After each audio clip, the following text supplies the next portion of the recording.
Құрметті әріптестер, Ахмет Байтұрсынұлының әдістерін тәжірибеде қолдану жолдары туралы өз ойымен бөліспекпін. Ұлт ұстазының бастауыш мектепке арнап оқу құралы және әліпби оқулықтарын жазғаны белгілі. Әдіс деген не?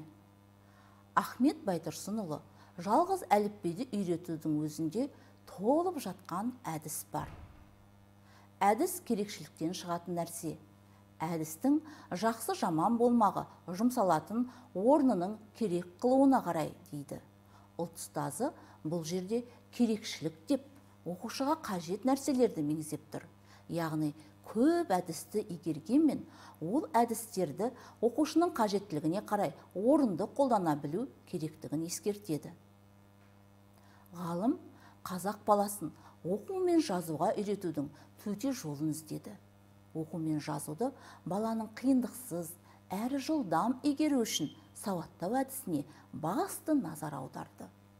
Сауаттау әдісі дегеніміз бала жазу мен оқуды үйренгенге дейінгі бастапқы әдістер жинағы.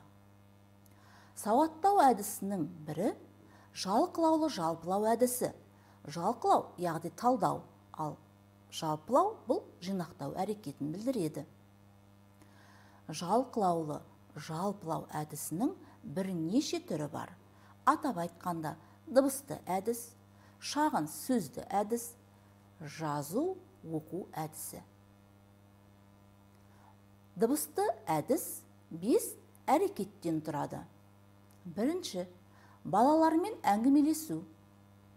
Екінші, оқытуға үйретуге даярлайтын жұмыстар. Үшінші, сөзден дыбыстарды айырып шығару. Төртінші, әріптермен таныстыру. Бесінші, берілген әріптерден сөз құрау, соны оқу. Алғашқы 3 әрекет әліпбиге дейінгі кезеңнің аса маңызды бөлігі болып табылады. Ұлт ұстазы дыбысты әдісті не үшін таңдады? Ғалымның өз сөзімен айтқанда, балалар сөздің ішінде қанша һәм қандай дыбыстар бар екенін айыруды білсе, әріптерін қою қиын болмайды. Оқуы тәртіпті жұрттар балаларға әріп көрсетпей тұрып, әуелі дыбыспен жаттықтырады. Яғни бұл 3 әрекеттің басты қағидасы айтылым арқылы баланың тілін дамыту, оқуға дайындау. Балалармен әңгімелесу әрекетінің мақсаты оқушылардың бойды үйрету. Әңгімелескеннен кейін балалар оқытушыға үйір болады. Яғни мұғалім балалардың хал жайын біліп, сабақта жүріп, тұру тәртібімен таныстырады. Дыбысты әдістің оқуға даярлайтын істер әрекеті балаға сөз деген ұғым, дыбыстың не екенін білдіруге бағытталған. Екіншіден, сөз ішіндегі дыбыстарды талдауға дағдыландыруды көздейді. Байтұрсынұлының осы әдісі Назарбаев зияткерлік мектептері әзірлеген әліпби оқулығында басшылыққа алынды. Біздің әліпбиде мұғалім оқушылармен әңгімелесуді оларға таныс тақырыптағы сурет негізінде жүзеге асыра алады. Сөйлеу барысында сұрақ қою арқылы сөйлемді ажырату, сөйлем сызбасымен таныстыру ұйымдастырылады. Одан кейін сөйлемнен сөзді айыруға, сөздерді буынға бөлуге дағдыландырады. Сөзді және сөздің буындық сызбасын салуды үйренеді. Осыны үйренгеннен кейін сөзден дыбыстарды айырып шығаруды меңгереді. Мысалы, әліпбидегі бірінші суретке назар аударсаңыздар. Бала күнделікті өмірде айналада әртүрлі дыбыстар кездесетінін түсінеді. Ал екінші сурет бойынша ән салғанда, қолына тікен кіргенде, тағы да басқа жағдаяттарда қандай дыбыс айтылатынын анықтайды. Осылайша бірнеше дыбыстарды айтқаннан кейін балалар дыбыстардың әртүрлі болатынын біледі. Мұнан кейін әуелі 1 буынды, одан кейін 2 буынды, онан соң 3 буынды сөздердің дыбыстық құрамын талдайды. Дыбысты әдістің келесі әрекеті әріптермен таныстыру. Ахмет Байтұрсынұлының әліппесіндегі әріптер реті араб жазуының ерекшелігіне негізделіп таңдалған.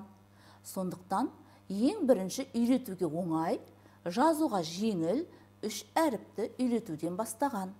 А, Р, З. Ал жіңішке Ö, Ү, Ә дыбыстарын дәйекші арқылы көрсетеді. Ұлт ұстазы 1912-1926 жылдар аралығында жарыққа шыққан әліппе оқулықтарындағы әріптер ретіне өзгерістер енгізіп, жетілдіріп отырған. Дыбысты әдістің 5-ші әрекеті берілген әріптерден сөз құрау, соны оқу. Оқушылар өтілген әріптер кеспесінен алдымен бір буынды сөздер құрап жаттығады. Әрі қарай буындарды қосып, сөз құрау жеңіл болады. Алдарыңызда біздің әліппедегі сөз құрауға берілген тапсырма үлгілері. Енді ұлт ұстазы көрсеткен Жакота әдісіне тоқталайық. Бұл әдіс туралы Байтұрсынұлы Жакота әдісі үйренуге дағдыландыру дейді. Яғни баланың үйрену талабын ашса, білімнің бәрін басқаның көмегінсіз алады. Байтұрсынұлының түсіндіруінше, бұл әдіспен оқытудың реті мынадай. Бірінші, мұғалім сөйлемді кеспе әріптен жасап, әр сөзін қолымен көрсетіп, сөздерді еселеп оқиды. Екінші, балалар хормен, сосын жеке оқиды. Енді бір сөйлемді оқып таныстырайын. Қалаға. Қалаға жақын. Қалаға жақын жердің. Қалаға жақын жердің бәрі. Қалаға жақын жердің бәрі жиын. Мінеки осылай сөздерді тұтас оқуға дағдыландыруды ұсынады. Жалпылау әдісінің келесі түрі жазу оқу әдісі. Ұлт ұстазы сауаттылықтың негізі оқу емес, жазудан басталады дейді. Сауатты адам деп оқиды, жаза да білетін адамды айтамыз. Оқи біліп, жаза білмейтін адамды шала сауатты дейміз. Жаза білетіндер оқи да біледі.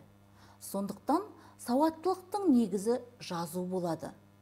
Өйткені жазу жоқ кезде оқу да жоқ.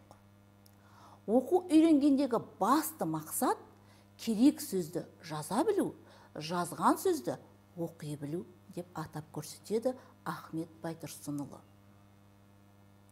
1926 жылы жарыққа шыққан әліппеде берілген тапсырмалар баланың жазу, оқу дағдысының қалыптастыруға бағытталып, дыбысты әдіспен тұтас оқу әдісін кіріктіре қолданады.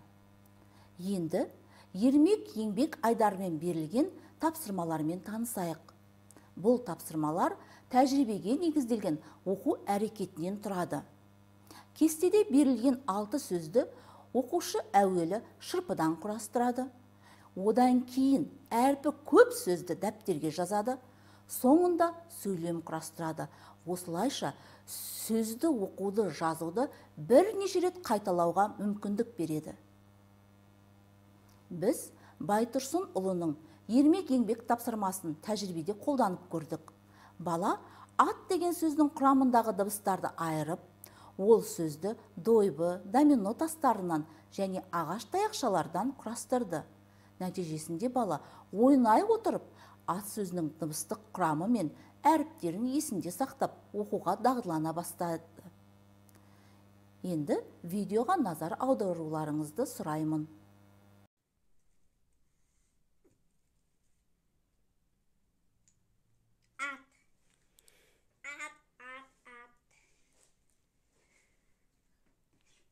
Ахмет Байтұрсынұлының әліппесінде ермек еңбек айдары бойынша жаңылтпаш жасату тапсырмасы берілген.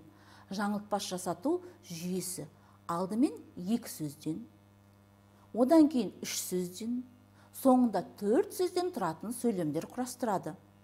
Бұл тапсырманың мақсаты баланың тілін ұстартып, әр сөзді қатесіз оқуға, шапшаң айтуға дағдыландыру. Ұлт ұстазы ұсынған ермек еңбек айдары бойынша сын атына зат аты және қолайына қарай қос сөйлем қою тапсырмалары бар. Бұл тапсырмалардың мақсаты сөз тіркесін жасау, сөйлемдерді ұйқастырып жұбын табу. Бұл тапсырма баланың сөздерді дұрыс қолдану дағдысын қалыптастыруға ықпал етеді. Ахмет Байтұрсынұлының әліппесінде ұсынылған тағы бір тапсырма түрі тапқан жабады ойыны. Мұнда балаларға 9 заттың суреті және олардың атауы жазылған үлестірме қағаз таратылады. Суретті атауымен сәйкестендіріп, бетін жабу керек. Бұл тапсырманың мақсаты оқушының оқу және жазу дағдысын қалыптастыру. Осы әліппедегі жаңаша жаттығудың бір түрі ойнаңдар, ойлаңдар тапсырмасы. Оқушылар берілген шарт бойынша шырпы арқылы практикалық жұмыс жасайды. Тапсырманың мақсаты балалардың логикалық ойлау қабілетін дамыту. Қорыта айтқанда, Ахмет Байтұрсынұлы оқулықтарына түрлі тапсырмалар енгізу арқылы пәнаралық байланысты жүзеге асырып, оқыту әдістемесінің негізін қалап берді. Ұлт ұстазы балалар оқудың басында қиналмаса, көңілі мұқалмайды. Үйретушінің де жігері құм болмай, оқытуға талабы зорайып, шабыттанады дейді. Сондықтан әрбіріміз Ахмет Байтұрсынұлының әдістерін өз тәжірибемізде енгізуді қолға алайық. Назарларыңызға рахмет.